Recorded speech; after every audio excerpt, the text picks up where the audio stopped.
Olá pessoal, aqui Micael Souza do canal Jogos no Tabuleiro. Este é o momento de falar dos jogos que eu gostei de jogar a solo. Um tipo de experiência de jogo que se vai alicerçando e consolidando nos meus hábitos de jogo, por todas as razões e mais algumas, porque não tenho tantas pessoas para jogar como tinha habitualmente, mas também porque me tem permitido explorar os jogos em si. E é mesmo por aí que eu vou começar. Um dos jogos que eu gostei mais de jogar a solo este mês foi o Lisboa. Foi o modo de eu voltar ao Lisboa, recapitular o jogo. E o modo solo, para já é uma oportunidade de jogarmos contra o Lacerda. Acho que está engraçado o autónoma, o bot, ser o próprio autor. Isto está engraçado. Portanto, foi uma forma de voltar a jogar o jogo, que eu já não jogava há algum tempo. O modo solo é fácil de ativar. Eu diria que não tem nada assim muito complicado. É ativado de modo sequencial, portanto, tem alguma previsibilidade. O que pode ser mau para alguns jogadores, mas eu acho que é bom para este jogo, uma vez que é a complexidade de todo o sistema que nos dá o desafio do jogo e é aquilo que nos dá interesse em explorarmos as várias formas como conseguimos obter o máximo de pontos de vitória neste jogo. Se bem que estamos a competir com o outro jogador. Mas eu acho que isto aqui funciona bastante bem porque me permitiu rever o jogo e permitiu-me explorar, porque o que eu acho que o jogo tem de realmente muito fascinante é o modo como exploramos o mundo que o jogo nos proporciona, aqui este mundo da reconstrução da capital em 1755, capital de Portugal, está Lisboa.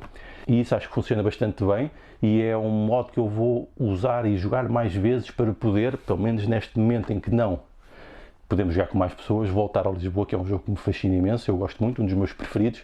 Portanto, este modo solo deu-me esta possibilidade e eu acho que vou começar a entrar em mais alguns dos jogos do Vital Lacerda deste modo, porque me permite rever os jogos, aprendê-los e rever, porque é sempre bom rever este tipo de jogos quando se gostam deles, e porque também me permite depois estar mais preparado quando provavelmente pudermos jogar com mais pessoas.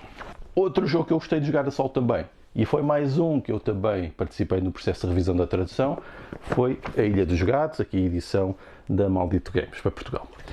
O modo solo é interessante, também é relativamente fácil de ativar, existe um deck, supostamente estamos a jogar contra a nossa irmã, o que para mim é estranho porque sou filho único, portanto isto faz ainda mais sentido do ponto de vista virtual. Portanto estamos a jogar com um jogador virtual, mas no fundo o que nós estamos a fazer, o que o jogador virtual vai dar é retirar as peças dos polinómios, que basicamente são os gatos que nos ajudam a construir o nosso tabuleiro, que é o barco.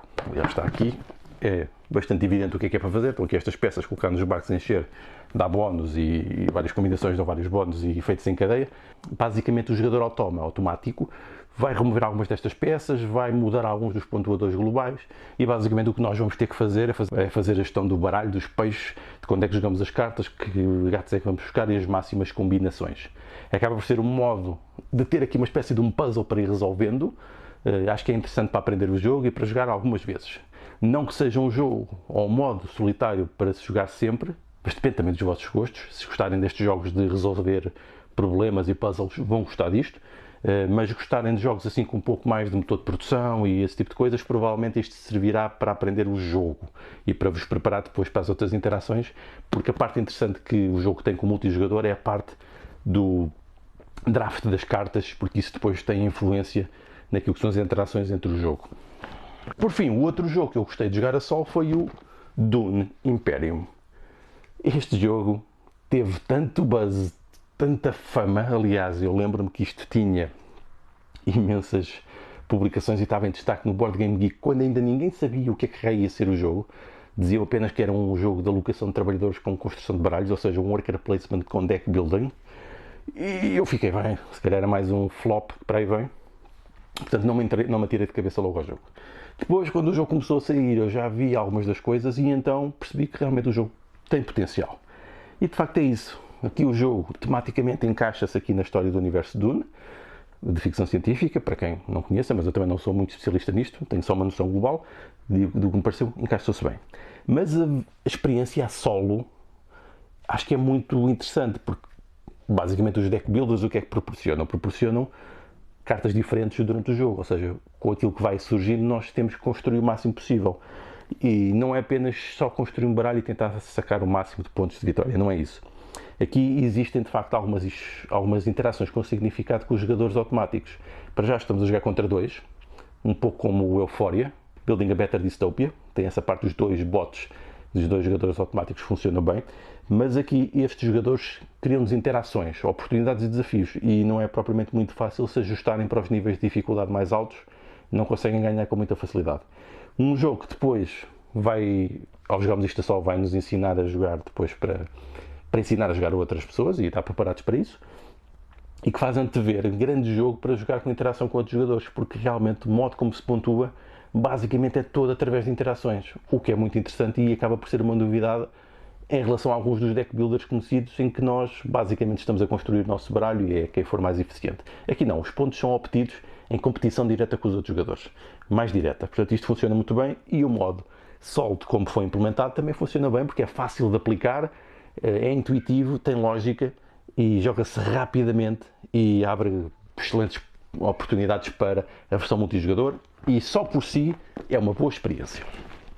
E pronto, foram estes os jogos que eu mais gostei de jogar a solo este mês. Joguei outros, mas não os citei. Estamos numa fase em que realmente isto vai ser a tendência, pelo menos para mim. Portanto, possivelmente vão continuar estes vídeos de jogos de tabuleiro jogados a solo. Fico aqui à espera também das vossas opiniões, porque sei que muitos de vocês também têm estado a jogar muito a solo. E é nesta partilha que provavelmente vamos conseguir identificar coisas que são interessantes e que podem ser ajustadas para aquilo que nós gostamos e para termos então boas experiências a solo, enquanto não podemos jogar com mais jogadores, ou então para continuar estes hábitos para explorar alguns destes jogos de um modo diferente do que aquilo que era provavelmente o habitual e aquilo que era expectável, porque normalmente quando se pensa em jogos de tabuleiro pensa-se em jogar com mais jogadores em multijogador, mas as experiências a solo também são interessantes. Então vá, fica à espera dos vossos comentários e opiniões, se tiverem alguma coisa para partilhar, e vamos dar depois sequência a isto por aqui nas redes sociais e online. Então vá, Deus!